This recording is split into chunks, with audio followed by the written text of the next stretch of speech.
Hi guys, welcome back to our channel. In this video, I am going to show you how to fix JBL wave flags not connecting. If your JBL wave flags not connecting, then we need to follow some steps. You will need to perform a reset for that. If you need to perform a reset, then first, unpair your earphones from your device. This is the first thing you need to do. Second, take all two earbuds from the charging case. When you take all two earbuds from the charging case, then press this area.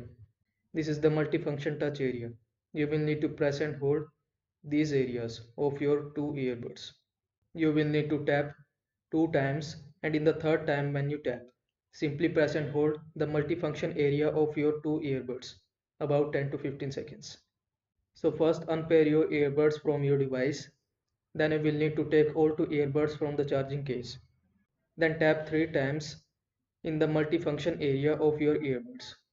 When you tap third time, then press and hold these two earbuds, the multifunction area of your earbuds about 10 to 15 seconds. After your earbuds will be resetted and hopefully your problem will be fixed after that. That's it. I hope this video was helpful to you. Make sure to like this video and subscribe to my channel for more this type of content. Thanks for watching.